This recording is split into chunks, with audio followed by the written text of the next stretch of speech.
क्या आप यकीन करेंगे, एक नौजवान ने गुनाह से बचने के लिए अपनी अंगली आग में जला ली और यही कुर्बानी उसे गुलाम से बादशाह बना गई। एक यतीम लड़का दिन में कुरान पढ़ने मदरसे जाता और रात को जंगल में छपकर अल्लाह की इबादत करता था। वो दुनिया से दूर सिर्फ अपने रब के करीब रहना चाहता था। एक दिन इसी जंगल में बादशाह की लाडली बेटी अपने कुछ साथियों के साथ शिकार पर आई।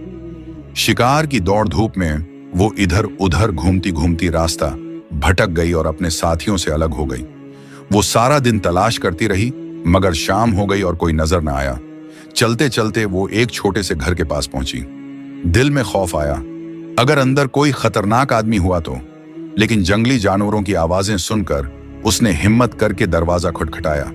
दरवाजा खुला, एक नौजवान बाहर निकला। शहजादी बोली, मैं रास्ता भूल गई हूं, क्या आज रात आपके घर में रह सकती हूं? लड़के ने इजाजत दे दी, लेकिन वो एक बहुत बड़ी आजमाइश में आ गया। छोटा सा घर, एक जवान लड़का और एक जवान लड़की। शैतान बार बार वसूसा डालने लगा। तब इस लड़के ने कुरान की तलावत शुरू कर दी। जब दिल बेचैन होता तो वो आग जलाता और अपनी अंगली इसमें डाल देता और कहता, अगर मैं दुनिया की आग बर्दाश्त नहीं कर सकता तो गुनाह के बाद जहन्नम की आग कैसे बर्दाश्त करूंगा? वो बार बार ऐसा करता रहा, हत्ती की सुबह हो गई। इधर बादशाह हजारों सिपाहियों के साथ अपनी बेटी को ढूंढ रहा था। आखिरकार वो इसी झोंपड़ी तक पहुंच गया। शहजादी ने सारी बात बता दी। बादशाह बोला, बेटी, मैं तुम्हारी बात मान लेता हूं, मगर लोग नहीं मानेंगे। मेरी इज्जत बचाने के लिए उस नौजवान को कत्ल करना पड़ेगा। शहजादी रो पड़ी, बाबा, ये मेरा मोहसिन है। मगर बादशाह ने सिपाहियों को हुक्म दे दिया।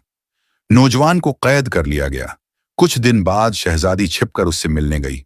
एक सिपाही ने देख लिया और बादशाह को खबर दे दी। बादशाह छिपकर सुनने लगा। शहजादी ने पूछा, उस रात तुम अपनी अंगली आग में क्यों जला रहे थे?